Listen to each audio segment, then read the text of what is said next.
नमस्कार। समाजशास्त्रीय अवधारणाओं के अंतर्गत मैं बात कर रहा था परिस्थिति और भूमिका के बारे में।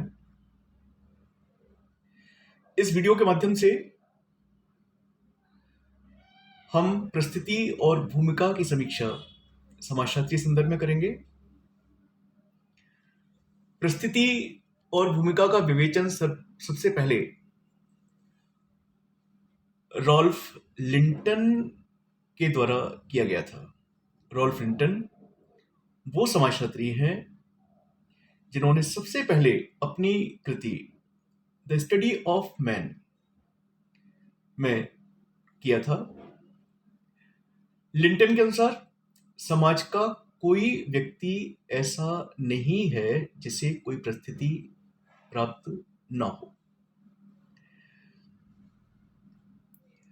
समाजशास्त्रीय वास्तविकता या तथ्य है कि प्रत्येक व्यक्ति को परिस्थितियां प्राप्त होती हैं। अंतर इतना है कि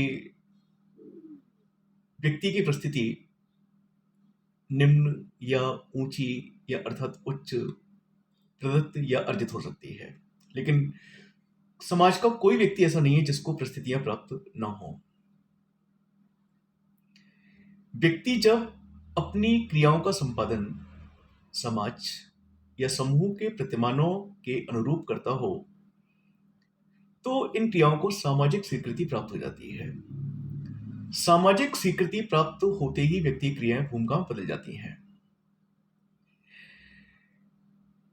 व्यक्ति जीवन में अनेकों भूमिकाएं करता है, यह कहना चाहिए कि व्यक्ति की अनेकों भूमिकाएं होती हैं। ये आपस में मिलकर एकीकृत होकर एक समुच्चय का निर्माण करती हैं, जिसे परिस्थिति कहते हैं। जैसे शिक्षक एक परिस्थिति है और इससे जुड़ी हुई भूमिकाएं, जैसे बच्चों को पढ़ाना, बच्चों को पुरस्कृत करना, बच्चों को दंड देना, उनको गृह कार्य देना, उनके गृह कार्य को जांचना, परीक्षा में ड्यूटी देना, ये सब शिक्षक की भूमिकाएं हैं।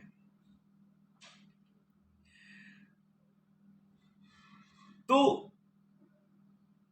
विभिन्न भूमिकाओं के समुच्चय को रॉबर्ट मर्टन भूमिका पुंज अर्थात रोल सेट कह के पुकारते हैं। तो ये बात थी परिस्थिति के बारे में।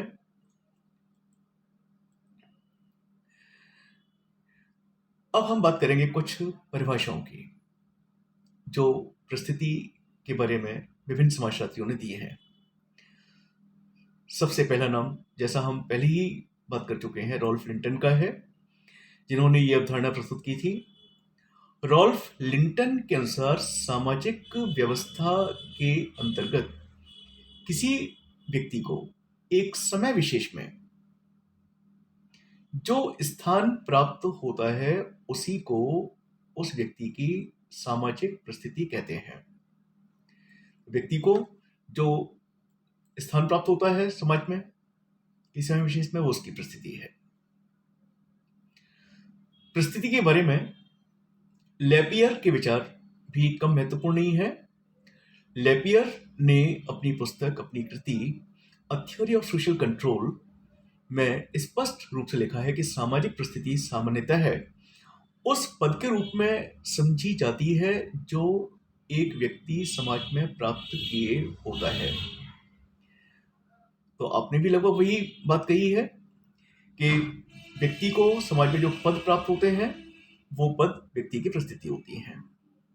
रॉबर्ट बीरस्टीट की पुस्तक सोशल ऑर्डर में भी लिखा है कि सामान्यतः एक परिस्थिति समाज अथवा समूह में एक पद है। मजूमदार के अनुसार परिस्थिति का अर्थ समूह में व्यक्ति की स्थिति, पारिवारिक दायित्वों और विशेषाधिकारों, कर्तव्यों और अधिकारों के सामाजिक ताने बाने में उसके पद से है। लिंटन के अनुसार परिस्थितियां दो प्रकार की होती हैं, प्रदत्त परिस्थिति और अर्जित परिस्थिति। प्रदत्त परिस्थिति का तात्पर्य है वे पद, वे परिस्थितियां जो व्यक्ति को बिना किसी प्रयास के, बिना किसी योग्यता के स्वतः ही प्राप्त हो जाती हैं।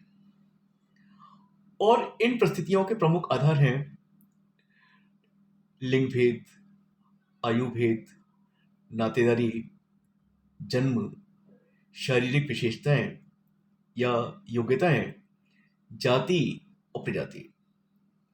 इन आधारों पर व्यक्ति को जो परिस्थितियां प्राप्त होती हैं उनको हम प्रदत्त परिस्थिति की श्रेणी में रखते हैं। दूसरी ओर दूसरा जो प्रकार है जो लिंटन ने बताया वो है अर्जित परिस्थिति। अर्जित परिस्थिति का संबंध व्यक्ति की योग्यता से है, अर्थात व्यक्ति के वे पद जो उसे उसकी योग्यता के आधार पर, जो उसकी मेहनत के आधार पर प्राप्त होते हैं, वो उसकी अर्जित परिस्थिति है।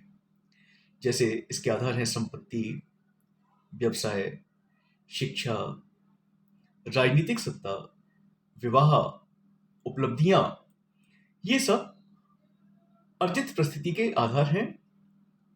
और निश्चित रूप से ये इस बात का द्योतक है कि अर्जित परिस्थितियां व्यक्ति को उसकी योग्यता के आधार पर मिलती हैं। व्यक्ति जब अपनी योग्यता का प्रयोग करता है तो वह इन परिस्थितियों को प्राप्त करता है। परिस्थिति की क्या विशेषताएं हैं, वैसे तो परिभाषा से काफी स्पष्ट हो गया है। एक बार पुनः हम पॉइंट्स के रूप में बात करेंगे। परिस्थिति के उद्भव का मुख्य स्रोत भूमिका होती है, अर्थात भूमिका से ही परिस्थिति जुड़ी रहती है। परिस्थिति से अधिकार और कर्तव्य का बोध होता है, जैसे पिता और पुत्र की परिस्थिति। प्रत्येक व्यक्ति समाज में कोई ना कोई परिस्थिति अवश्य धारण करता है। परिस्थिति के अनुरूप व्यक्ति को भूमिका का निर्वहन करना पड़ता है। परिस्थिति प्रदत्त या अर्जित दोनों में से कोई एक या दोनों हो सकती है। परिस्थिति के आधार पर समाज कई समूहों में बटा रहता है। एक व्यक्ति की एक समय में एक से अधिक परिस्थितियां हो सकती हैं। परिस्थितियां समाज की आवश्यकता का परिणाम होती हैं और परिस्थिति के साथ प्रतिष्ठा जुड़ी रहती है। ये परिस्थिति की विशेषताओं के बारे में हमने बात की। उम्मीद है कि निश्चित रूप से ये समझ में आया होगा। धन्यवाद।